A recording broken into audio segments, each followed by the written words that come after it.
Hello and welcome to the Nightcap. It's life behind the Michelin star, a late night lock-in here where we candidly discuss and debate all things culinary over a few drinks. As always, I'm sat upstairs at Salt Restaurant in Stratford-upon-Avon, Shakespeare's home, in the heart of Warwickshire. It's 10 o'clock at night, service is wrapping up downstairs. Let me introduce myself and what the hell we're all doing here. I'm Simon Alexander, I'm a podcaster, producer and daytime cooking show contestant.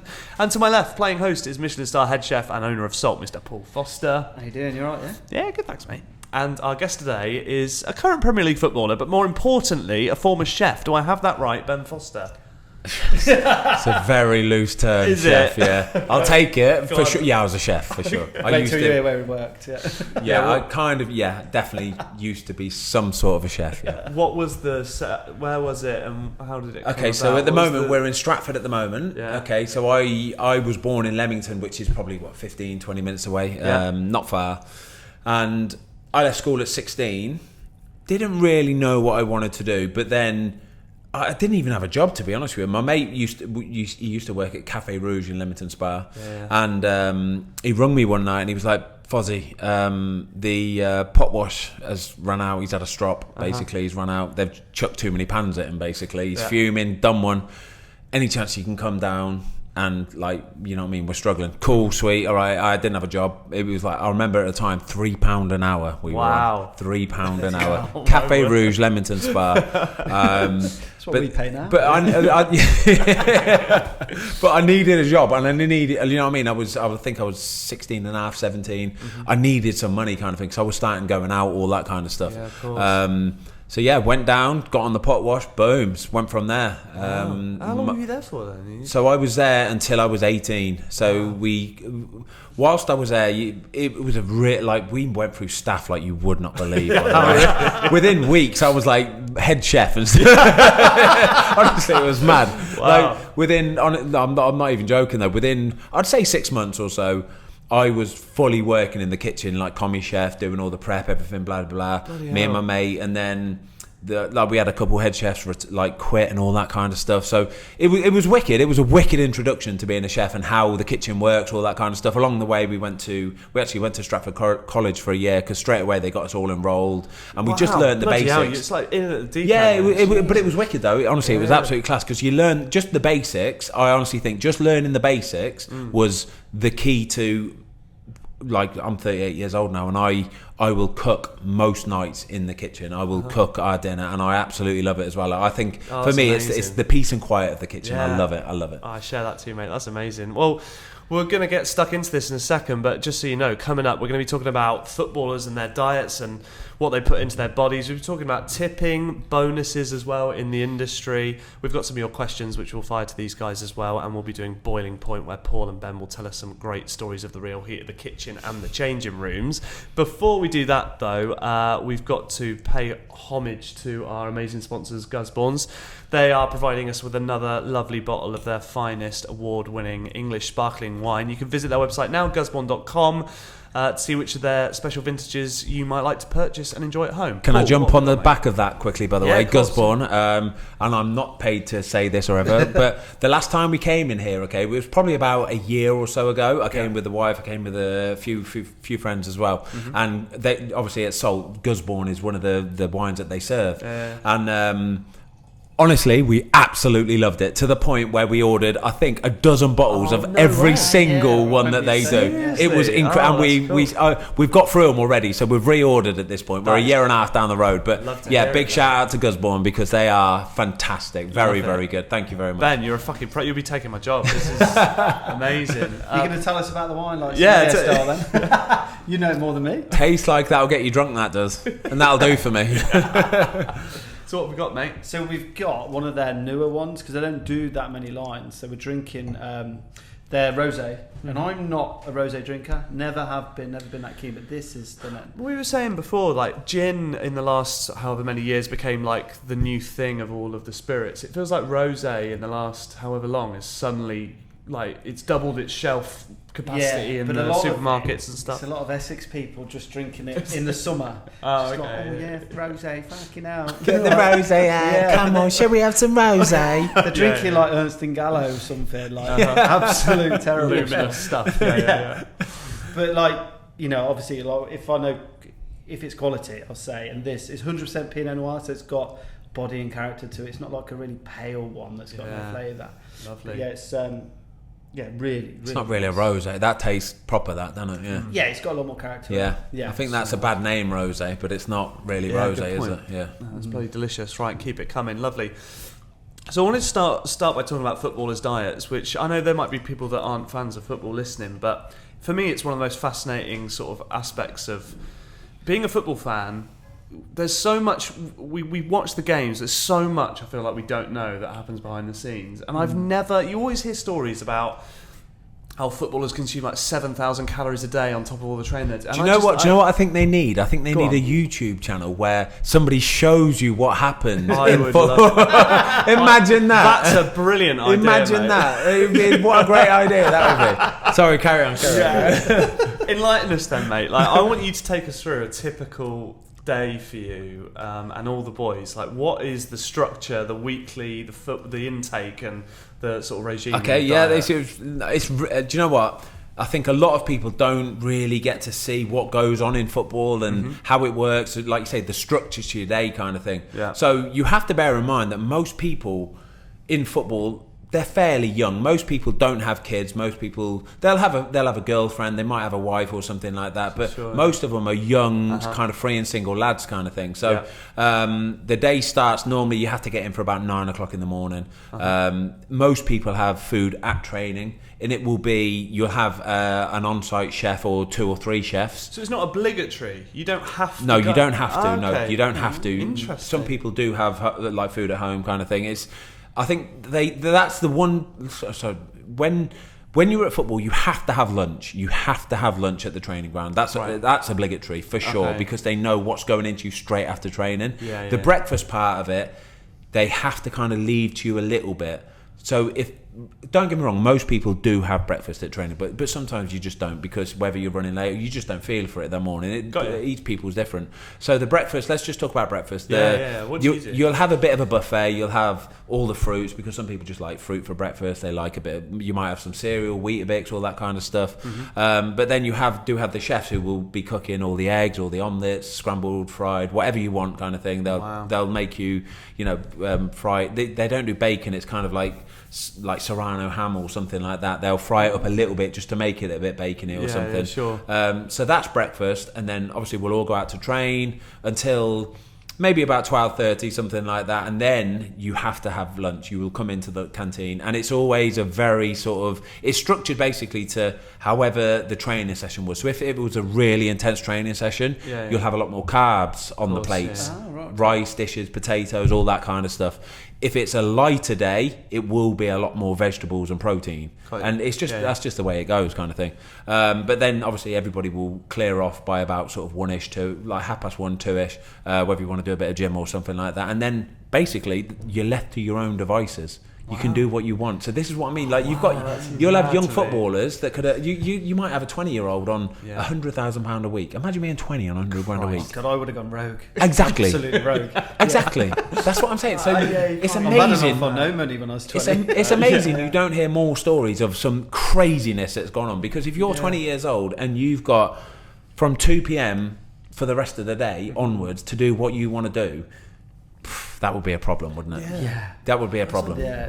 So what support do they give, like, in terms of diet? Do they just give advice and obviously not forceful? Well, the thing is that they're very strict on, so every morning you have to weigh yourself. You get in the morning, you have every morning you have to weigh yourself. So basically what we have now is we have an iPad with, it's like a wellness questionnaire basically, where you get in the morning, you stand there, you weigh yourself, take your weight, you pick up the iPad, click your name, and you have to basically put your weight in, however many hours sleep you had last night. You have to put how sore your muscles are, stress levels, anything that might be. Wait, will this happen to you tomorrow morning? Oh yeah, for sure. Yeah, I haven't got training tomorrow morning. What are you on about? All right. Sorry, no. We're as far away from a game as we haven't got training tomorrow. No, okay? good point. It's a summer holiday. Yeah, it's summer holidays we're on. Yeah. So so you'll put all that kind of stuff in, your stress level, everything. Anything you might be concerned about, blah blah blah. You put it into this iPad. That then so if you're and you don't get to just do it sneakily either. You've got you can't just type it in yourself. There's a nutritionist guy there. Like the nutritionist is based in the changing rooms, and he is literally standing there watching you like a hawk. Wow. Like a hawk. He's from Coventry as well. He's a weasel. he's not All Tom. Cov lads I love are you, Tom. weasel. You know Cheers. I love you, Tom. Tom looks after me because he doesn't watch me. But yeah, so he's watching you and he's making sure you're doing it properly. So say you have like a massive fluctuation in your weight. You're normally sort of 80 kilos or something, and all of a sudden a couple of days later you're 83. That's a red flag. Like it's gonna, do you know what I mean? Yeah. We need to do your body fat. So you get your body fats done every 4 weeks as well. So that's like the whole pinching, Everything, like proper. Yeah. Wow. So if you start, if from 1 month to the next, if you've put body fat on, it's a problem. You're gonna have to lose it by changing something, and they will make sure you do whatever you need to do to lose that body fat. I get the impression because of the stage of the career you're at and how self-assured you are that you don't maybe care as much now. But back like when you were 25, was this happening when you were like in your mid-20s? No, this stuff? exactly that. Yeah, it wasn't. Okay. It wasn't commonplace at all. It's not. I wouldn't say it's a very new thing. I'd say probably within the last 4 or 5 years. At Watford specifically, it's probably 2 or 3 years. Oh, really? But really recent. Then. I would say in football it is at least every single Premier League team. It is every single day. Every player will have to do this exact thing. Do all the lads talk about that? They get nervous. Like, oh God, I've got the. Do they? Is it in their heads? A little bit, yeah. Is it? A little bit. I remember back in the day when I was at Birmingham City, we had a goalie called Colin Doyle, right? And the goalies are allowed a little bit more slack because you're allowed a little bit more body fat. So we're normally heavier than the outfield players. We've normally got a bit more body fat because we're bigger blokes. It's just the way that it goes. Sure. So like I say, you're allowed a little bit more slack. But Colin was a big un, and he loved his food, and he's Irish. He loves his pints. He loves a session. So it is what it is. So when, like I say, even then we used to get body fat checked probably every 6 weeks or 4 weeks, 6 weeks or something. But when it came around to body fat testing time, he would, honestly, I'm not even joking you now, he would, the day before, he would go to the gym, he would go in the sauna, he would not eat a thing. And he even one time went and had a colonic irrigation. I swear on my life, right? Wow. He used to say, colonic irrigation, I lost like 3 kilos from doing a colonic irrigation. It was incredible. Brilliant. I'm thinking, oh mate, that's Genius. mad. You're mad. That is mental. But so it would definitely get in the player's head for sure. So is that what it's like first day back pre-season training? There's a lot of anxiety around then. Is there? Huge anxiety, yeah. Huge. Like we haven't got weights at home or scales at home or anything like that. Well, most people haven't anyway. So that first day back in, you kind of know a little bit. So you do, don't you? You kind of just look down at T-shirt yourself fits a bit and you can differently, tell, yeah. But there's a few times where you've done it and you've looked down and you've gone, how? Like how? Like how am I 2 kilo heavier or 2 kilo lighter? And sometimes you surprise yourself in a good way, not very often, but most of the time it's like, oh my God, God's sake. And that's the point where I have to pull Tom, the nutritionist from Coventry, and say, look after me, mate, come on. Come on, bud. So what is typical then so you go in, you can say, I'll have an omelette today, and then lunch comes around and it's scheduled based on the training you've been doing. But what is that? So what is the food? What does it look like? What are you having? So like I say, it's at this point you get a buffet. So you've got the salad bar basically of like, it could be, you could have a salad pot of like Coronation chicken or something, or it could be like you could have a spinach in one, you could have coleslaw in one, you could have prawns in another one. But then on the hot plate, on the serving plate, you'll have ready-made dishes, portioned up. I was going to say, actually, is it portion controlled? Yeah, fully portioned up. Okay, so each one is a single serving. And to be fair, the food it's real good. Like the chefs are proper chefs. It's really good quality. Yeah. I would say that's probably changed as well. Yeah, for sure. From 10 it's years proper. ago to now. Yeah, it looks a nice set. I've seen it on your YouTube. Yeah, you see the food. I've seen the chefs. And it's food. They're proper chefs. Like a lot of the chefs, even in the kitchen at Watford, they've worked in some of the biggest hotels in London. The head chef particularly, he has worked. He's probably 60 years old now, but he's worked in Michelin all the way through. He's worked with some of the biggest chefs in the game, actually. Wow. So he knows what he's doing. He's proper, but his hands are tied to an extent that he can't go making.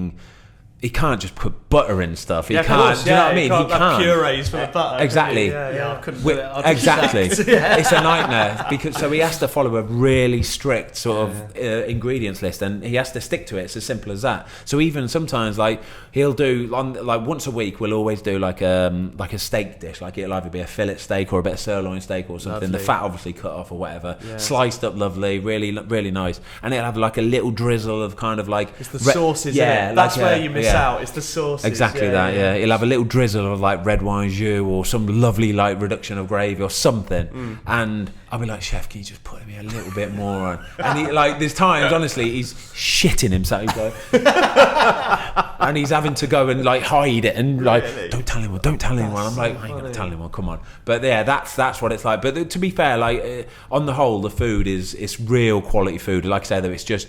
They're very restricted of how they cook it and the extra little good bits that they can put in it. Yeah, that makes sense. So it's got to be cooked by someone decent, because like you compare it to say hospital food, like they'll cook to a certain spec for health reasons, but generally it's really really badly done. If the chef's got his skills, you apply those skills to it, you can still make it tasty. Yeah, for sure. And it is, that's what it has to be, because they need the lads to eat it basically. Yeah. They need the lads to just take it in and fuel themselves, because they want them to repair themselves for tomorrow, so they have to want to eat the stuff to start with. So it's a bit of a balance, and it's a bit of a fine line to tread, whereas you don't want to give them too much stuff, but yeah, they do a good job, I think. Well, like I say, sometimes their hands are fully tied behind their back, and they're like, we can't do anything more than that because you haven't had a heavy day today. So I suppose, the chefs are in their element when you've had your hardest day out in the field, and they go, brilliant. Okay, so on those days, what are we talking? Like when you know, right, well, everyone's gone hell for leather in training,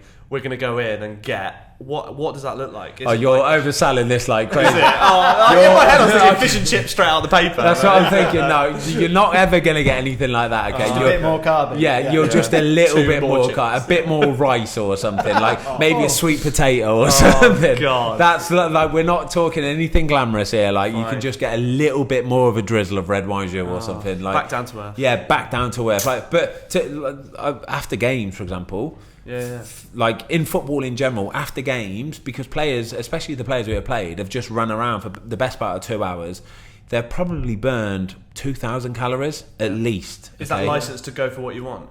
It's full on license to go for what you want. So last night, for example, we had a game last night. After the game, there's pizza. We got upstairs. There's pizza. There's a local pizza company, and it's world class as well. Honestly, the pizza is fantastic, proper pizza, stone baked, all that kind of stuff. And it's just, go on lads, dig in. That's but amazing. this is where the professionalism, nowadays the professionalism of players is so much higher than what it used to be. It's incredible. So there'll be self-discipline. I've seen it. I've literally seen the change where now, so the players who didn't play last night, for example, they know they can eat the pizza if they want, and they're free to go and do it. They're allowed to do it. Nobody's saying don't eat the pizza, but they will choose not to. And they don't even really need like the nutritionists or the coaches or whatever to say you shouldn't have that. They just know now, and that's the difference where they don't need to be told, honestly. Committed. That's what I mean. Yeah, I'd eat the pizza 10 times out of 10. Well, I didn't play last night, and I was eating. I was eating about 10 slices of that pizza. Oh mate, that is insane. And then what about like, so not after games, but like weeknights? You're at home. Everyone's at home. What? No one's checking. Yeah, up this on you. is and like you said, there's some like lads, 21. Got a load of cash in the back. So pocket, this they're going is out for dinner, this is a very good point actually, because one of the big things in football nowadays is because, like you say, these young kids they don't know how to cook. They've spent their whole life from the age of probably 7 or 8 or 9 in academies all the way through. They're blind to all that side of it. They don't know. Like the best they could do is probably put a piece of toast in or something like that. I'm not belittling them or anything. It's just not what they've been taught to do. Yeah. So I've heard it several times about them, professional footballers up to 30 going, beans on toast is my limit, and I can't get my head around it because I'm looking at them thinking, you must know something about like. No, like I say, no idea. They've just never had to. They've never had to do it. There's always been somebody to do it for them or make it for them. But now there's so many companies now, especially in football, where it's like a meal on wheels. Basically, it's literally meal on wheels, where they will bring it to their door every single day, and it's their breakfast. So they'll drop it off at like 7 a.m. or something, or maybe it might be the night before, whatever. And everything has an instruction of it. You put it in the microwave, you put it in the oven, you put it whatever, heat it up. Wow. This is what you do, and it's like each to their own. Like say, we love food, so we love getting in the kitchen and cooking it and doing it ourselves, and there's a like real pride to doing that kind of thing. But these guys, they're just sort of, it's just because it's so easy and quick, and it's like they're good to go. Why wouldn't they do it? Yeah, I suppose I'd probably do that if I was them as well, because it's easy and you know it's controlled. Makes sense, And like I say, it is. It's not. One less thing to worry about. It's literally what they need as well. So a lot of it will be in conjunction with the club as well. So the club might even pay for this for them, where they know that it's getting dropped off at their house, so that they can trust that they've done all they can do to make sure that player is fueled properly for the next day and he's recovered properly from training that day. Which makes sense because they're essentially protecting their investment, aren't they? Exactly. You are it's exactly that. They're it's a do massive asset. Like in football nowadays, even like Cov City, Paul, you're a Cov City fan. If you've got a player who is 20 years old, right, and he is the next big thing. Honestly, though, you could sell him. You know, nowadays in this market, if he's that good, you could sell him for 30 million quid. Yeah. So why wouldn't you spend 20 quid a day on getting him the best food that can be delivered to his door? It's the way that it goes. I've never thought about it like that, but it's so true. It just hit me when you were talking about the weighing in and everything all day. It just made sense. I've never thought of it on that level, but you're protecting your it is, It's, why wouldn't you? Yeah, it's very in depth now. Very in depth. You can very rarely get away with anything nowadays. Obviously, even though all you guys are consuming a lot of calories because your livelihood is working out constantly. It sounds like a silly question, but outside of all of that, do you not want to have a beer or cheat, or do you get really fucking hungry and just think fuck it tonight? Does that happen a lot? Or But you're talking to the wrong guy. So it is very different. Don't get me wrong, it's very different. I'm 38 years old, and I've kind of, as I've got older, I've found a real good sort of balance of how to be able to do all the stuff you just mentioned, and still stay fit and like low body fat, low body weight, all that kind of stuff. So like I say, I do a lot of cycling, I do a lot of exercise. I know I have to do a lot of exercise just to keep the weight off, basically. So couple it in with the football that I'm doing as well. I get in the morning. So the lads, like I said, the lads have to be in at 9 o'clock. I normally get in for about 8:30. I'll sit on the bike for an hour. I'll get in and I'll do it. It's not just sitting there, it's a proper bike session. So I know from before I even go for breakfast, I've burnt 1,000 calories. I'll sit there and burn 1,000 calories, and then I'll go and get my breakfast. But then that 1,000 calories coupled with my football training basically gives me free license to do what I want to do. And that's the way I look at it. So I literally think and it's worked for me for the last probably best part of 5 years now. And I've found this balance where as long as I do that every day, I can eat and drink whatever the heck I want. So if I want to go out for a beer on a Tuesday, Wednesday, Thursday night, Friday night, Saturday, I can go and do that. And it's not a problem. Do you know what I mean? It is what it is. That's amazing. One question, obviously, it's been all in the news lately. Obviously, Ronaldo's gone back to Man U, and you must have heard how... Oh, about the dessert, is it? Nobody would eat dessert. Yeah. Would you have had dessert if you were still at Man U that night? Would you have been the only guy? I definitely would have been the only guy. I'd have had my camera vlogging it, going, look at you dickheads over here. Get a bit of this. This is incredible.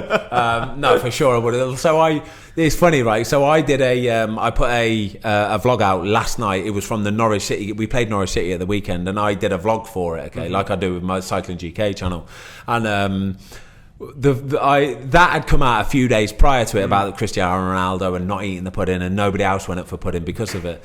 And one of my famous things I do on my channel is when I get back to my room on a Friday night, even home games or away games, I'll take a pudding with me, okay? And it's normally apple crumble, because I love apple crumble, and apple crumble's always there. Okay. So I'll take my apple crumble back with me, a bit of custard on top, a bit of fruit on the side and stuff like that, just to be healthy. Token fruit. And I'll make a point of going, right, this is what I'm watching tonight. I've got Netflix on, blah, blah, blah. Look, I've got my yogurts, my fruit, my nuts, all the stuff, and this is what I've got for pudding tonight. And I take pride in it. I do. Look at this bad boy here. So I did this on Friday night. I made a point of going, oh, and guys, you might have seen that Cristiano Ronaldo didn't eat his pudding, and therefore nobody else did. I said, so do you know what?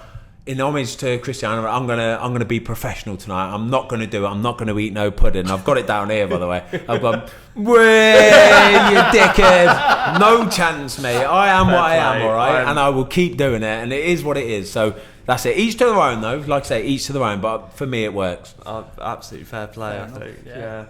What about like for some of the players that have been?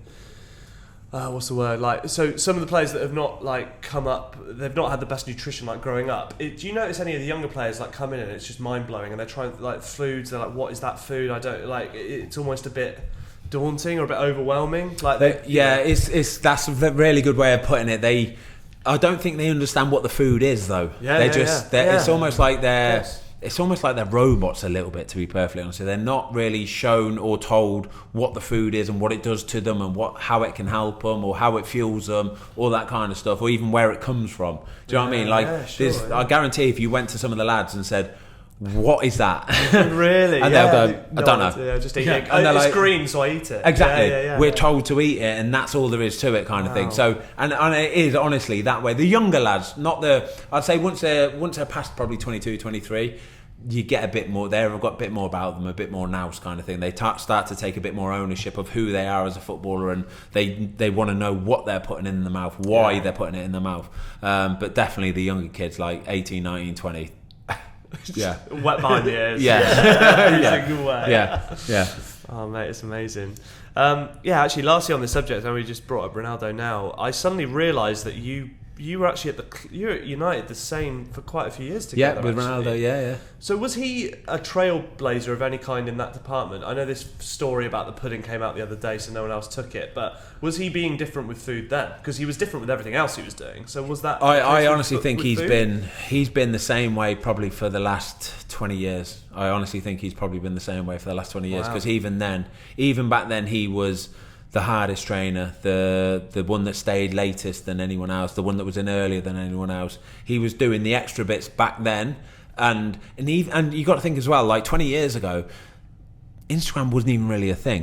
Twitter weren't really a thing. You didn't get to show off what you were doing all the time. Yeah, that's a good point, because we'd have seen him in the gym on Instagram back then. His body transformed overnight. So that's the beauty. That's the beauty of it, though. He wasn't doing it for everybody else to show it. He was just doing it because in his head, that's what he needed to do to be what he wanted to be. And that, for me, is the best bit of all of it. Like it's inbuilt in him almost, and that's incredible. You can't help but admire him, can you? No. Whether you like him as a player or don't like him as a player, as a person, whatever, you can't help but admire that. Oh, absolutely. You cannot knock that professionalism, that commitment at all. Wow. It almost makes me feel bad about how I lead my own life, because it's just so perfect in every way, isn't it? You just look at it like, Christ. You're not having pudding this week. I'm not having pudding since nothing sweet's touched my lips for us. Honestly, I could just talk about this one subject for the whole podcast, but we should probably move on to other things. I wanted to bring up the whole tipping thing, because this came out in the news the other day that it was going to government about restructuring how tipping goes on in restaurants. Is this actually going ahead? Well, as far as I'm aware, I shared it on my Instagram, and it's never going to change anything for us, because we've always given our tips. We don't have a service charge. Service charge, very contentious issue anyway. Yeah, it is. I decided from the start, especially if we're not in London, we'll never have a service charge. We don't need one. We'll charge the right money for the food. We'll pay the staff right. Tips are just a bonus. That should never be part of it. So what's this new? Years ago, I used to get paid. Say if I was paid 15 grand a year, for argument's sake, X amount of that would be the tips, and then they changed the law and you couldn't do that. But there is another way around it. A lot of places did it. So say for instance, you might be on 50 grand as a head chef in London, but your basic rate is only 25. The other 25 is made up of trunk, which is service charge, but they have to honour that. But it's coming from that. So even if they take loads, so that means that the company then is doing service charge. Yeah, guaranteed service charge. They have to, though. And it's a legal loophole. So, and then what happened with the pandemic? Furlough was only paid on your wage, not this top up of trunk. Kills them. So it all kicked off then. And like my guys, when they were furloughed, they were 80% of their wage, not 80% of this base wage without the trunk. So they're cracking down on it now, and I mean, so they should. It's not make any change for us. Like my guys do amazing for tips. And it's like whether you're a pot washer or say Jack the restaurant manager or Laura, the head chef, they all get the same, exactly the same. It's all based on shifts worked. Yeah, nice. That's awesome, mate. That's it. So they get that every 2 months. It's paid into the banks. It's done properly. It has to be taxed by law. So they get a massive lump sum every 2 months. I think that's incredible. I think that's the best way of doing it. I personally hate seeing a service charge on my I do. I hate it. Even at back at Cafe Rouge, was it? It was tips. We did the same thing. It was all tips. Like so we'd have kitchen staff tips, and then we'd have like the ground floor kind of tips kind of thing. Mm-hmm. But obviously they're the guys getting the tips, but a lot of people would go, can you give that just to the chef? It was incredible kind of thing. And they would come up sometimes specially and just give that into a pot just for the chef. But everything else was just split, fully shared. And I love giving tips to, like say tonight for example, like the staff here. Whoa, honestly, they're world class. They are, aren't they? Jack, it is Jack, isn't it? Yeah. He's world class. He is properly looks after you. But like, even the girls serving, the other girls serving and stuff like that, they're fantastic. Like, and I want them to know that I really do value them coming over and making it not stuffy and not sort of like, do you know what I mean, like up themselves or sort of thing. So when I was drinking a bit of Jack gave me some red wine earlier, and I went, smells a bit like paint stripper, that, doesn't it? And he went, fuck off. That's world class service. That is world class service. And he went, he goes, I guarantee they got into this wine business so you could sit here and go, paint stripper. And I was pissing myself laughing, but he can gauge the table. It's not being too formal, it's not too far the other way. He's gauged the table, knows what it is, and knows where he can have a laugh with it kind of thing. And that for me is the beauty of a front of house guy. If he knows how to do it, you've earned every tip you get it. Good service, treating every table differently. They need it. Some people you have to be prim and proper with. Some people, like Jack, will come up here, and if they're a good table, he'll be sarcastic with them and have the crack with them, and it works. The key is balancing it's actually knowing what every table needs. It's having that sense. It's that sense of touch with it, isn't it? Actually, like you say, like knowing how far you can or can't go with certain tables, but you can't. It's hard to teach that. It's really hard to teach. That's a like he should like. It's very, very rare you get those guys because, like I say, most people just try and just stay the same all the way through, but it doesn't come off. Just look like they're putting performance on That's what I mean. It's not personal. So last time we've come here, and we've been here probably half a dozen times now, and every single time you feel welcome, you feel like they're doing it just for your table, because he is doing it just for our table, because he's tailoring and that just for us. It's brilliant. If you're in obviously like tips is a regular thing for you guys, especially at this level. It fluctuates more in like pubs. Tuesday night that's quiet compared to a Saturday night. It's completely different, but it must be more. You guys can rely on the tips a bit more. Yeah, they can. I mean, it's up to the guys how they do it. I always advise them that your wage is your wage. Tips are a bonus. Live off your wage. Don't budget your wage. Some people, and we've had people here before years ago, and the tips would be a bit less, and they start getting stroppy, and then I'd just be like, well, fucking work harder and please yes, then like definitely, can't count on them, can you? I'm not in control of it. I'll always pay you what I owe you as a wage. Yeah. But the tips, they fluctuate. But the guys do well because we deliver something else here.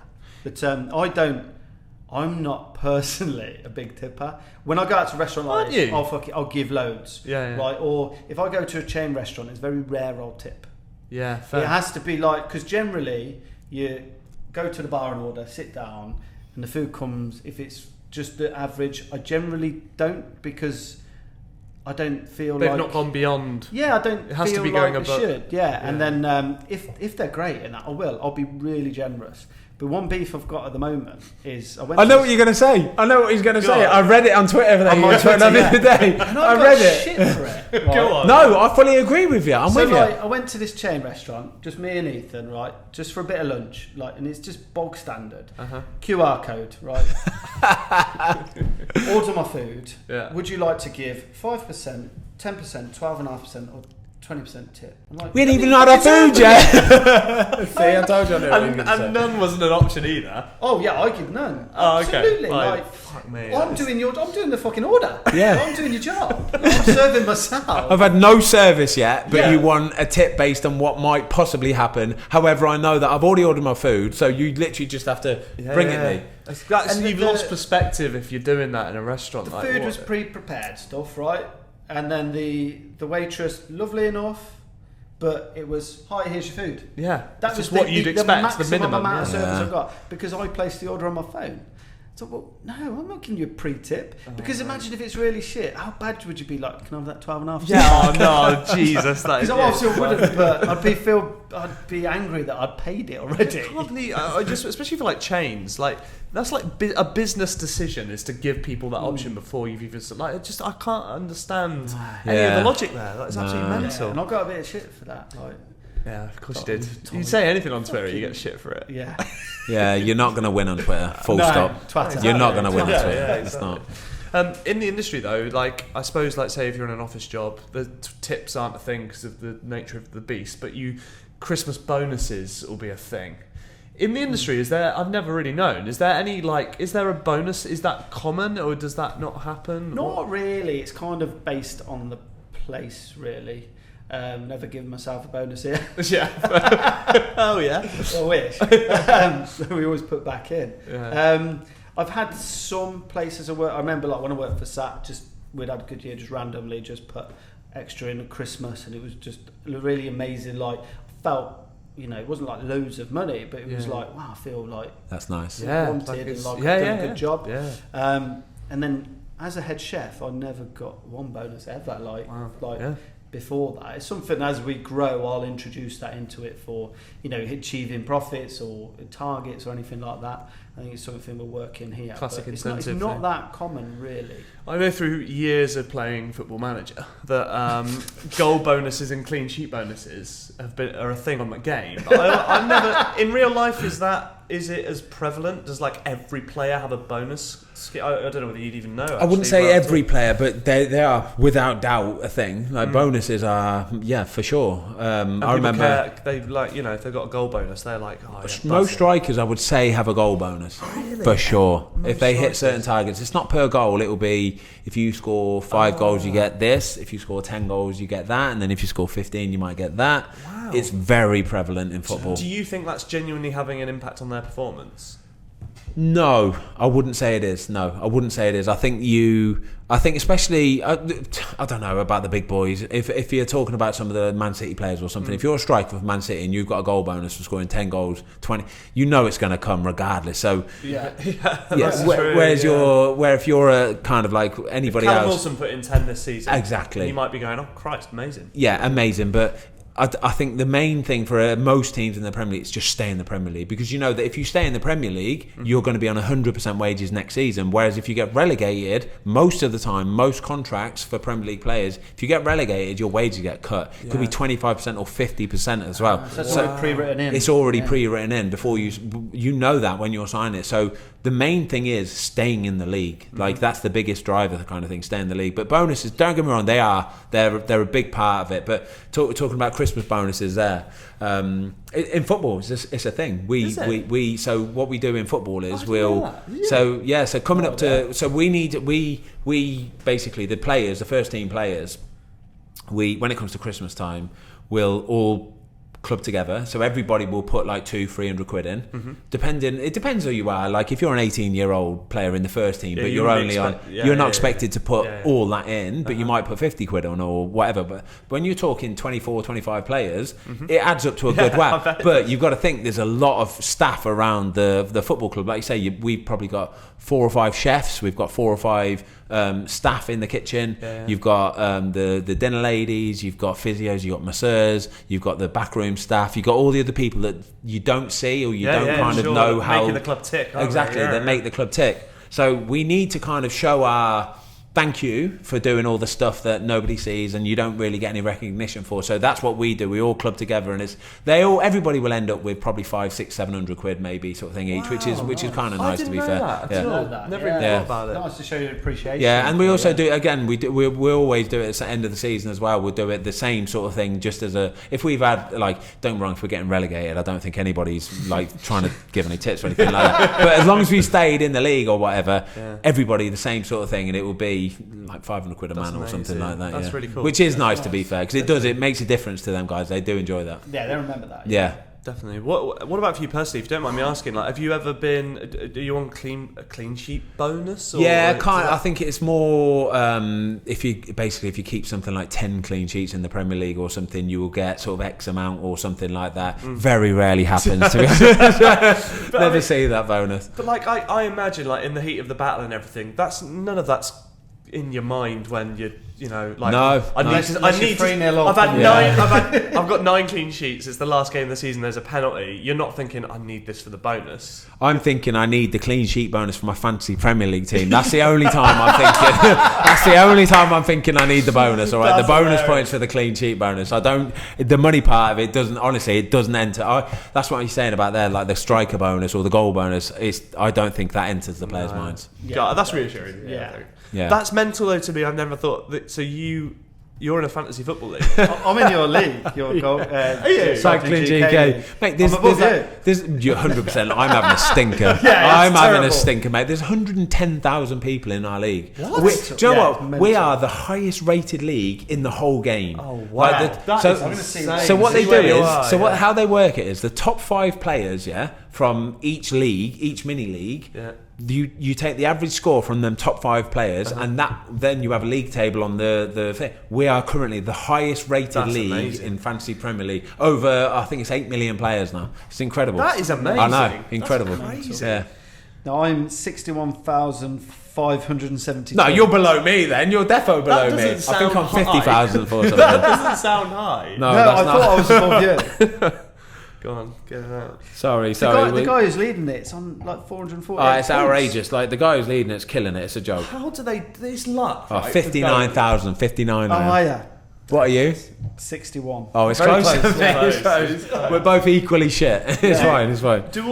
Is there a Watford fantasy football league? Yes, there Between is. all the players? Yeah, Does it not get between. competitive, does it? No, not really. Do you know what we do it, but we don't get many uptakers. To be fair, it's mainly the staff. To be perfectly honest, Yeah, so we'll all put like tenner in or something like that, or a 5 or whatever. So It's minimal. It's honestly, it's absolutely nothing. But Do many players pick themselves? no, they don't. They You're- really you're don't. in your team, I do, yeah. obviously. Yeah, you know what I mean? You're on my bench. Yeah, I was on my He's on bench my as bench as well. well. No, do you know what? Even when I wasn't playing, I was starting myself, knowing I'd come out and some other play. Of course, yeah. you've got the intel. It's fine. It's fine. Yeah.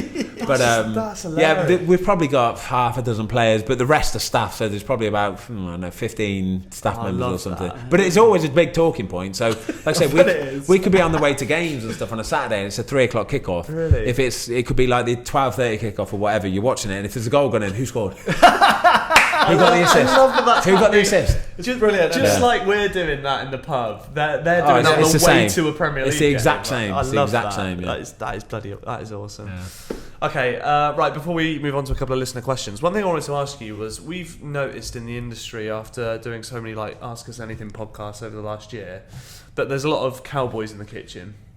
So what I mean by this More is cowboys than good chefs. yeah, exactly. So cowboys in the kitchen are basically chefs that they think they found a hack, so a shortcut, but the result's not the same, but they're kidding themselves. They're It's like- basically lazy blaggers. yeah, lazy blaggers.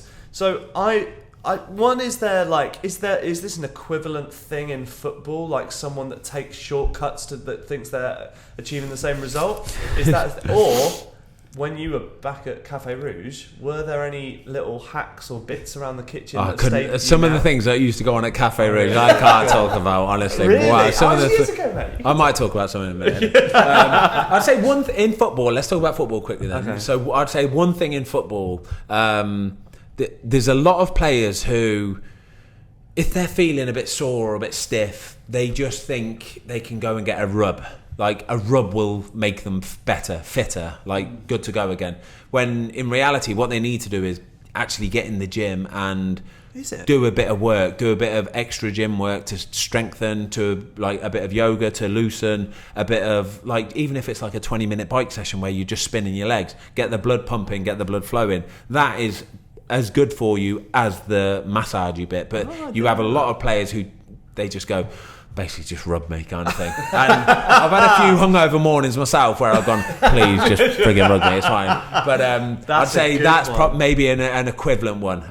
Talking about the kitchen, so when I used to work in the kitchen at Cafe Rouge, Yeah, we had some a bit rogue at times. Yeah, we had it was a young kitchen. It was a very young kitchen. So I was 17, my mate was 17. I actually had another mate who was 17. So there's 3 17-year-olds. The guy above us was probably 19. I think he was 2 years above me in school, and he was a well-known drug user. Wow, so, what a kitchen! What a team. But so you used to see all sorts and bits and bobs. But it's eye-opening and it's thoroughly enjoyable. And honestly, I used to my time in the kitchen. I've got a massive respect for chefs and always will do, because. Like I say, at one point that many chefs had left the place that it was me and my 2 friends. So me, my mate who lived over the road from me, and my best mate from school. And we were all in the same year at school. Yeah. And we basically ran the kitchen for the best part of about 6 weeks. We were doing the ordering. We were literally doing everything. Hilarious. It was bonkers, right? It was absolutely bonkers. And that big national tray. Yeah, exactly. It was bonkers. Don't get me wrong, it was all like microwave meals, and it was like, do you know what I mean, boil in the bag and stuff like that. But either way, you still had to, as 17-year-olds, you're running it. It was a bit weird. Yeah. But I do appreciate how hard chefs work, because especially like on a hot summer's day or something like that, you're sweating your tits off. You're doing sort of chafing, 50, 60-hour weeks and stuff like that. You can't ever rest and sit down. Like say, one of our dickhead head chefs always used to say, if there's time to lean, there's time to clean. And we're all going, yeah. That is a class. You look like you've heard that a few times. I've never said it. Shudders straight away. Oh, mate. Okay, right. Let's do a couple of listener questions, shall we? And then we'll move on to some boiling point stories, which I can't wait for. So, got one from CES87 who says, should we be deconstructing classics like beef Wellington? This is a good question, because you always see this, especially on like MasterChef, all the TV shows, like a deconstruct. Like here's cheesecake, I've deconstructed it. Like it's a horrible phrase. It's a bit of a buzzword, isn't it? It's not a nice phrase. Like there's nothing. When it's bad, why are we doing when a bad it? Chef Why are we? doing it. Why is it a thing to deconstruct a beef Wellington or deconstruct stuff? Why is that? No, just say I'm doing these nice ingredients together separately. And it's Yeah. to deconstruct it, you've got to construct it first, haven't you? It's got to be constructed to take it apart. True, that is true. Yeah. So it's not really deconstructed. Yeah. No, good point. You got to make the whole cheesecake and then take it all apart. Yeah. I've used, say, like a cheesecake is a famous one. So like I've done a crumb here and like a fucking fruit puree here and a cream cheese mousse here. And it's a deconstructed cheesecake. So I know you're a wanker. just call it what it is. Yeah. Like, don't have to say it's a deconstruct. People used to write on the menus and like with fucking inverted I've seen it commas. loads of times. Oh, yeah, God. loads of times. Cringe. I don't think he's a fan of deconstruction. I don't think he likes it. I don't think he's a fan. It's like if the dish is not, if it's all technically well produced, I've got no problem with Yeah, it. sure. But it's mainly, especially nowadays, people who can't cook that do it. Yeah. And they'll give it this name to just mask over all So the issues with the they dish. can mix it together themselves, and if they don't like it, it's Yorkshire. You didn't mix it properly. Good It's point. like those crisps used to get with the salt sachet. Yeah, shake it, yeah, shake, yeah. Deconstructed packet of crisps. Yeah. That's what it technically Yeah, was. it's just cringy. But fair yeah, enough. and like, it's something like a beef Wellington. A beef Wellington's a beef Wellington. Yeah. Don't fucking. I Keep don't. it as it- That would be sacrilege if you deconstructed no. a beef Wellington pastry and Pastry, some mushrooms here, a bit of beef oh there. no. Can't call it a Wellington's a Wellington. Yeah, Have you done a beef Wellington? I have done. Yeah, Yeah, I've done a have few. you? I've done a That's few. it. Yeah, I've done a few. No, it's always because you never know until you cut it. That's the bit that drives me mad. It's just practice. It's just practice. Yeah. It literally is practice. I've probably done 2 or 3 or 4, and like I said, the first one it was okay. Probably overcooked the life out of it. I was always worried about the soggy bottom. But you learn as you go, and by the time you've done, like say, 2 or 3 or 4, it's respectable at least kind of thing. At least for for somebody like me, like you cut it open for some like the mother-in-law, and she go, "Ooh, look," and I'm thinking, "Look." Absolutely buzzing. Stop it. Stop it. Tell me again. Oh, I love it. Okay. Next one here is from Night with a Chef blog, who says, "What's Paul up to now that he's not backstage at Salt all the time in the kitchen? What they're saying, I'm what lazy. are you doing? I don't Yeah, what the work fuck are you anymore. doing with Yeah. yourself? Just meander around, like float about, pottering about, mince yeah. about. No, I'm still here. I'm just not on the stove every night. So I can't. My role has had to evolve to run the business more. So yeah, Laura's the head chef now. So Laura's head chef. She was promoted early in the year. And Laura's been here since we started. So 4.5 amazing. years. Love that. Yeah. And then Gibbo's been promoted to Sue, and he's been here since the start as well. So they run the day to day and run the kitchen, and they cook like I cook. So they manage all that, because I can't be there with my head down on the stove and run the business, grow the business. I wouldn't have been able to do upstairs or anything like that. That's sort of the footballing equivalent of player manager. Player manager. Yeah. Yeah. Dip in when you feel it. Yeah. Dip in just when you suddenly- fall I ill. don't know. Player manager sounds like a hard job, you know. You've got to do the managing, Stupid, but really. then you've got to do the playing I at the swear- same time and keep fit and I stuff. swear, like 20 years ago, there was a phase of this happened all the time. It player was a lot. managers. You never hear it. No, Never you now. never hear Not it as now. mental. Never. Yeah. It's not a thing actually, is it anymore? Sounds mental. You It sound sounds desperate now, doesn't it? If you do Yeah. it. Yeah, but that is essentially what you were doing because you were managing the whole place and you were the business owner whilst cooking every day. It was for so long, Yeah. and now we just to grow. It's the only way we could do it. So I'm tactically over. So I'm over the top. I'm here. I'm a presence. I leave the guys to it. But generally here, I'm working on other things. Got a few side earners.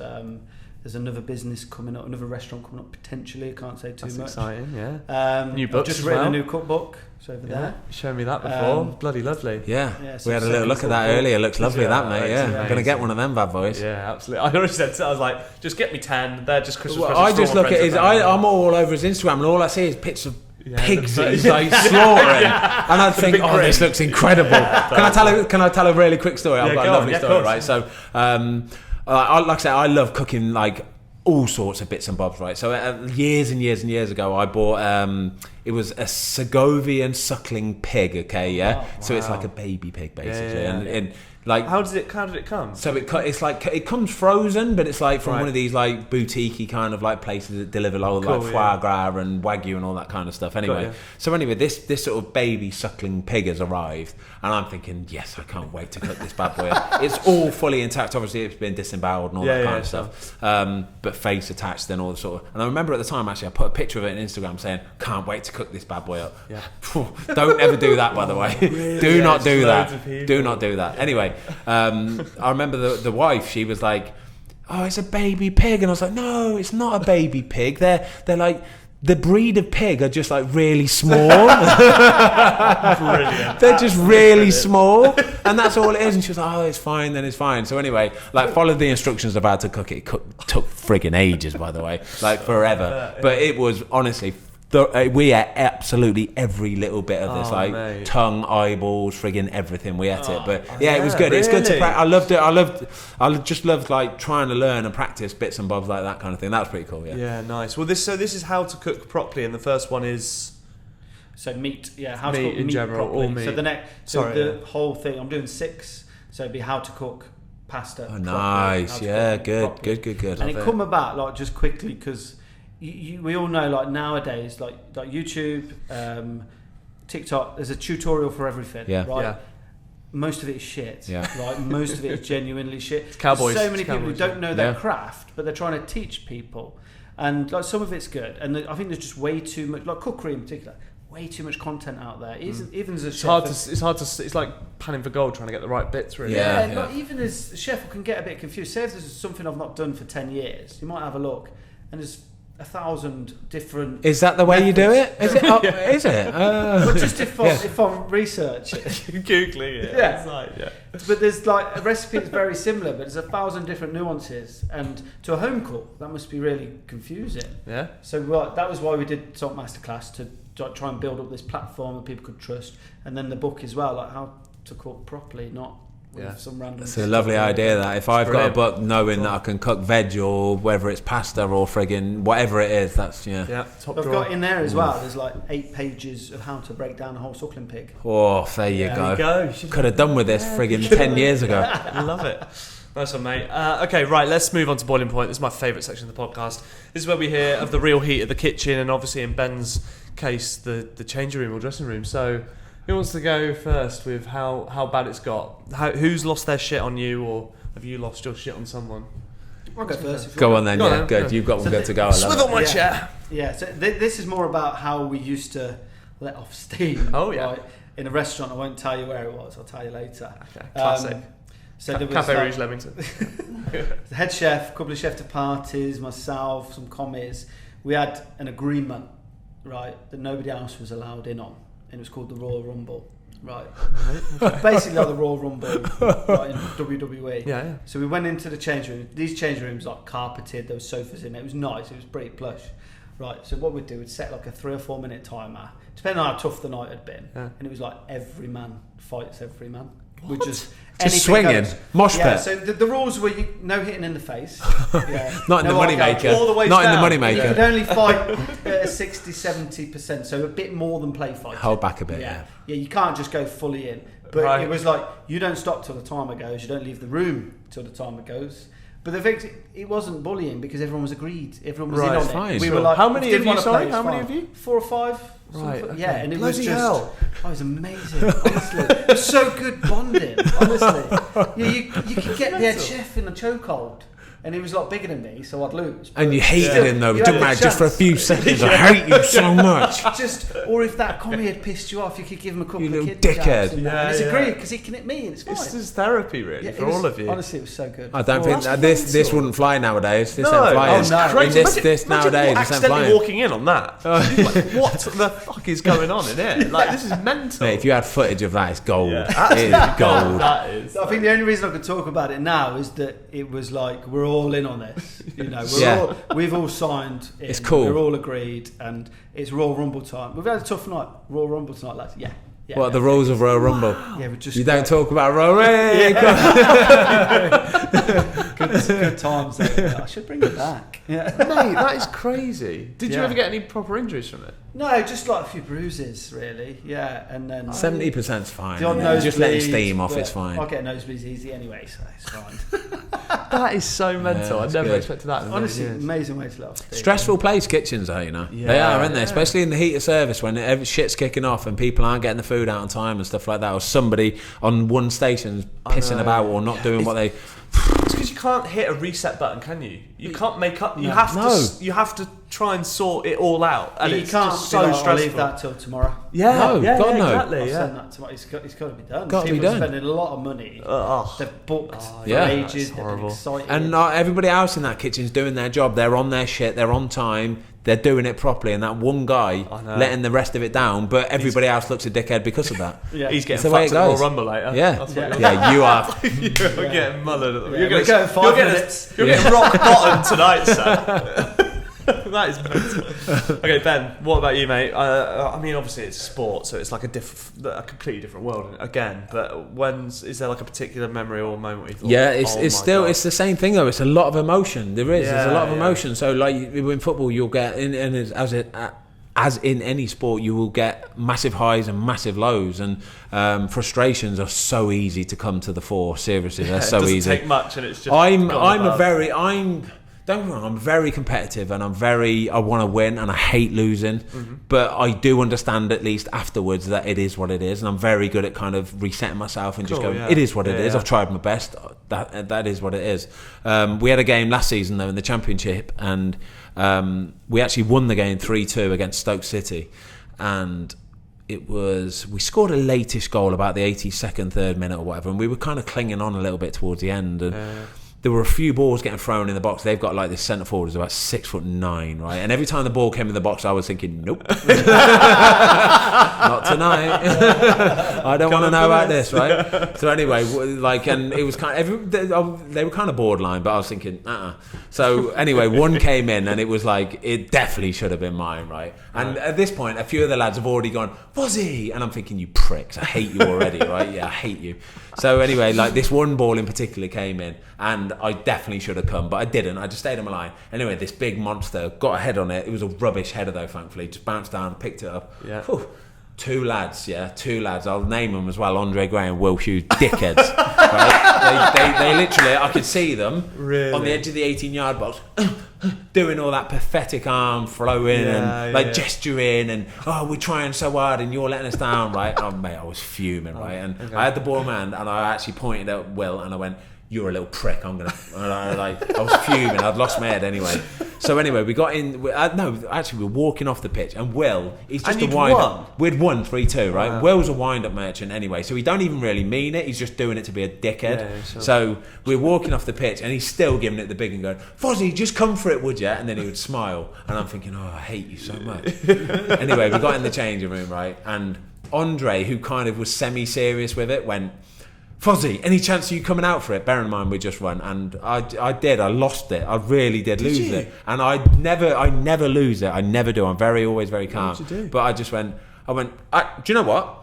You can all fuck off. You can all fuck off. You've all been shit all season long, right? Every single one of you. Fuck you all. You've all been shit, right? My word. And it kind of went a bit more, and it carried on. And I went, no, you've been shit. Blah, blah, blah. And at one point, Tom Cleverley was captain for the night. I had to come over and stood next to me while I was sat down. And he actually literally stand over me and went, Fozzie, please stop now. Come on, please stop. Like, you just keep saying the shit all the time. Like, but like that was the one time I've really lost my shit. And it, like I say, it's all just down to the heat of the moment, like the adrenaline. Don't get me wrong, we're buzzing because we've won, but it's just lost in the moment kind of thing. And the lads still, even to this day, they will always, like, somebody will pull out, you've been shit all season, and we could be on the coach and somebody would just, and it would be quiet, and someone would go, you've been shit all season, and I just so yeah, it was good. It was good. Yeah, it was good. Was it just straight back to being how it always was with them the next day? Yeah, like as if literally after I'd had a shower, really? I was like, I'm sorry, I'm the weakest. Like I just go,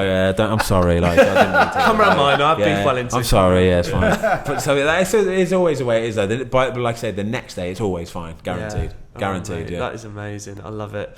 Okay, awesome. Right, before we wrap things up, cooking myths and hacks, mate. Have you got anything you can leave our... I'm just going through my list, actually. Yeah. Cool, yeah, no worries. Always get so many.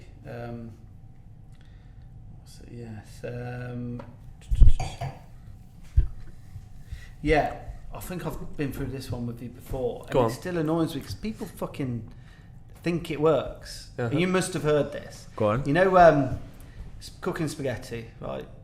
Throw it at the wall. If it sticks, it's cooked. Yeah. People still believe that. No. Definitely. Anybody out there? Loads of people who believe think that. Loads of people believe that. What happens? Obviously, the starch comes. You can cook it for 2 minutes. The starch has come out. It's sticking to any wall. Yeah. It will stick to any wall, even if it's greased. What is the perfect spaghetti? A little bit of something still in it. A little bit of bite. And just it's like, a little it's bit. al dente, so it's bite. It's not chalky. Yeah. People think it's chalky, but it's not. It's a bit of bite. The best way to tell if pasta's cooked is taste it. Yeah. That's it. Yeah. Don't throw it at the wall. Taste it. And you put oil in your water when you do spaghetti? No. Never. No. If anyone does that, waste of oil. I don't do that. I never do that. I was asking for Andre. I should have asked you before, shouldn't I? You told me to answer. Oh, we did that one before, didn't we? Yeah, so what you just... The oil just... I mean, you'll probably... Just a waste of oil. Yeah, I know this. Picture you doing it now. The oil just sits on the top, doesn't it? But apparently if you like mix it, it kind of gets into the pasta and then it doesn't stick together. That's what I heard anyway. No. But I saw a video of Gordon Ramsay doing it recently. Way. And he's like a bit of oil, extra virgin olive oil. I'm like, what are you doing, Gordon? Gordon Ramsay must know better than that. You'd think That's so. hilarious. 3-star chef. Oh, I love that. But no, it sits on top and obviously it cooks with it. The only way to stop pasta sticking is lots of volume of boiling water, rapidly boiling and stirring. That is it. Some people think the salt helps it separate, but that's actually to season it, right? Yeah, it's just to season it's it. not to help Just it the flavour. separate. Yeah. No. Do you put salt, like if you're cooking boiling a veg or something, you put salt in every single bit of water, yeah? Yeah, boiling veg, Yeah, always, yeah? Okay, Yeah, cool. always. That's good to know. Well, actually, any more? If you've got any more questions while you're here, just Mate, I do. I love it. I love all this kind of stuff. It's I great, love isn't it? Yeah. Just feed off of it. What about you? Any good hacks you could give us, or little things you've done in the kitchen that you like go-tos, or go-tos? I still like for if I'm making a Sunday dinner, I'll always still use a bit of bisto. I don't care. I'll never ever stop. Use it. Yeah. Do you? Because people want loads of gravy. It's hard to make your own. Yeah, it is. Like to get volume. good stock as well. well. I'll still use all the juices. But I mean, use it everything to give it a bit of volume. A bit of volume, a bit of thickening, a bit of blah blah blah. But I'll always just put a bit of bisto in. That's good to admit as well. I think there's nothing wrong with that. I did on the Salt Masterclass, the online cookery school. If you just go online, you can subscribe. Website?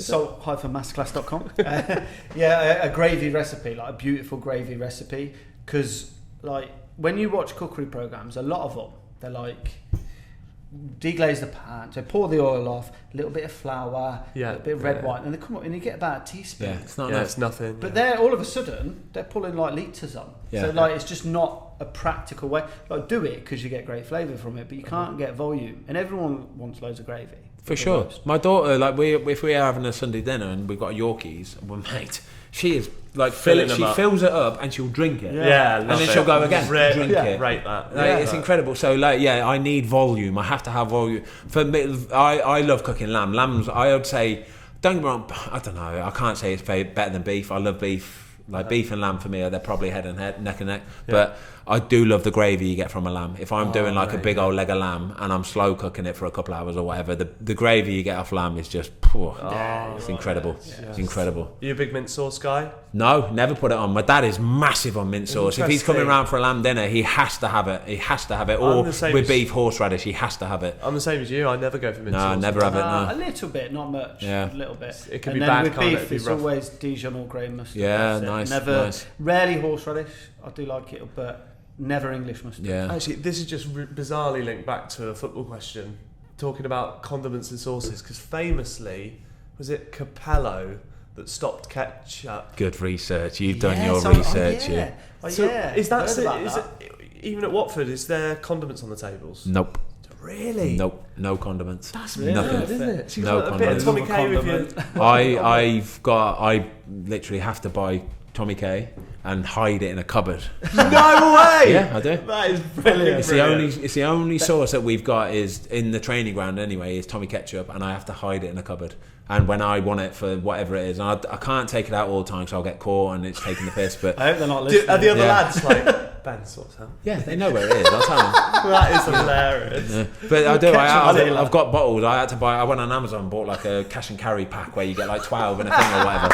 Yeah. Mate, that is amazing. But no, there's nothing else. You're not allowed. Even like what's the little hot sauce? Tabasco. Tabasco. You're not even Tabasco. You're not allowed Tabasco. Oh, that is mental. Yeah. I love like just a member of staff just like getting wind of this, but obviously you're never saying Tommy K. It must just sound like a massive drugs ring. Yeah, because everyone's talking about it, but no one's talking about it. So he's got contraband. Can you imagine though? If I'm 38 years old, right, and I'm putting tomato ketchup on my food, if somebody comes over and says you're not allowed that tomato ketchup, what, like, you going, mate? Yeah. Go away. I've got kids at home and stuff. Like, it's mad, isn't it? It's weird. I love that there's a bottle of Tommy K hiding in Watford's training ground. Yeah, that is beautiful. There's a couple. That's brilliant. Okay, well, thanks so much, Ben, for coming. This has been such a joy to do this. Yeah, it's been great. I mean, maybe we should have more the guests that aren't just chefs. Yeah, definitely. Yeah, we've had loads of chefs. It's getting boring now. Yeah, we're boring. Same old story. Nah, you're golden. I could listen to you lot talk all night. Like, honestly, I do. I love it. Wicked. It's wicked. Well done. It's been really good. Pleasure having you on. Thanks again to Gusborns for providing us with tonight's Nightcap. If you've got any time on your hands, visit their website now, gusborn.com. Find out more, place your order. Wherever you are, however you're listening, thanks so much for downloading. Here's to you, Ben, for the Nightcap. Cheers, guys. Cheers, mate. Pleasure. Thank you. Cheers.